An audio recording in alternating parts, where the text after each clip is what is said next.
Oh my god, this video is gonna be hot, babies!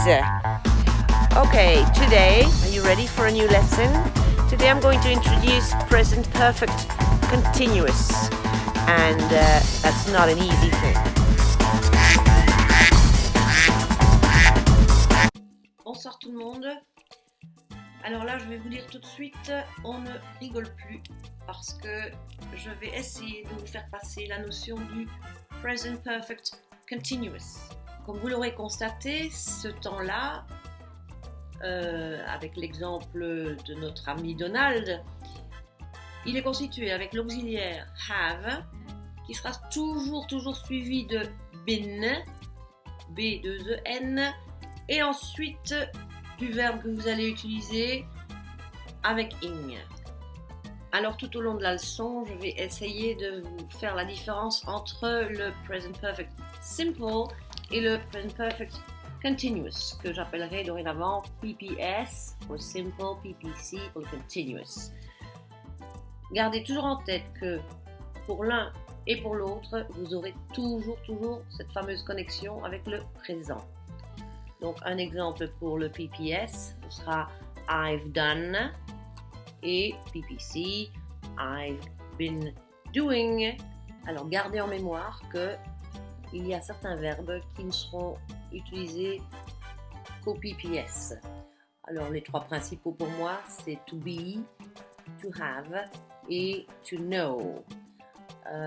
Donc de ce côté-ci, vous aurez, ça fait 40 ans que je suis prof. I've been a teacher for 40 years. De l'autre côté, par contre, on pourra avoir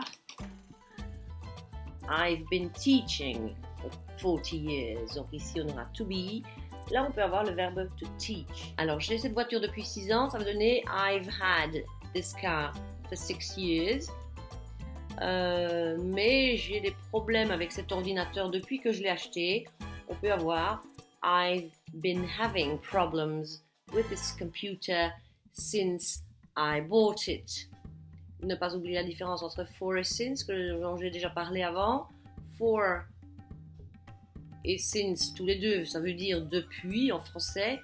On utilise for pour une durée, vous vous souvenez, depuis 3 mois.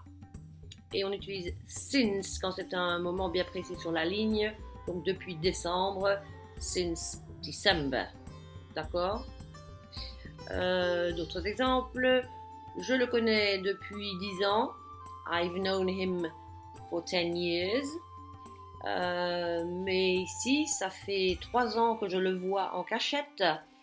I've been seeing him in secret for 3 years. D'accord ? Alors, du côté du PPS, il y a toute une flopée de mots-clés. On va commencer par le premier. C'est aussi une révision normalement. Just. Donc, quand on veut dire, par exemple, il vient tout juste de partir, on va utiliser he's just gone, he's just left.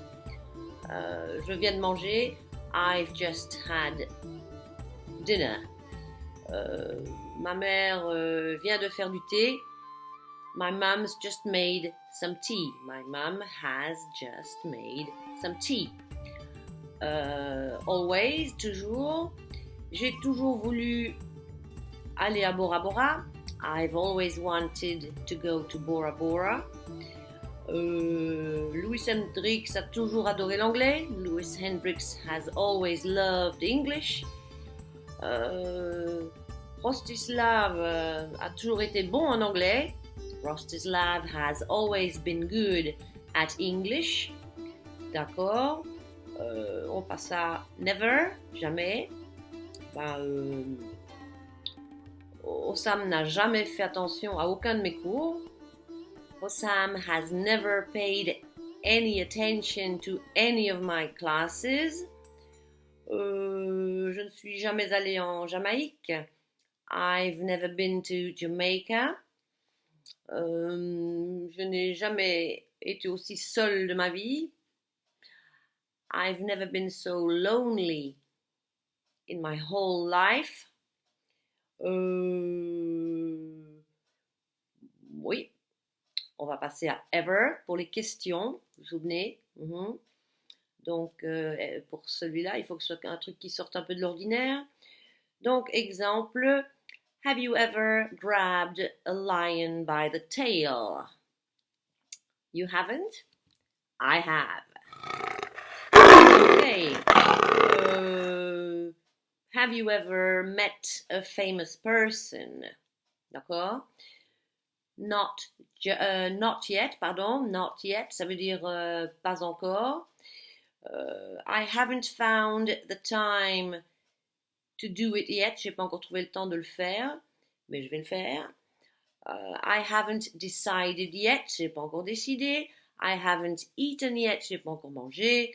Et I haven't finished yet, j'ai pas encore fini. D'accord? Le suivant, already, qui veut dire déjà, mais dans le sens c'est trop tard. Exemple, what time is he leaving? Il part à quelle heure?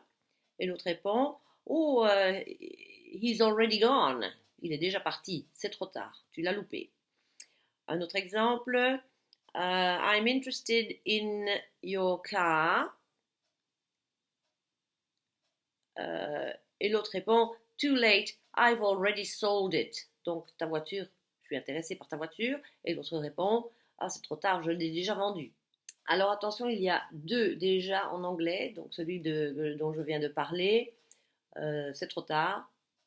Tu viens au cinéma avec moi, je vais voir ce tel film, et non, je ne viens pas, je l'ai déjà vu.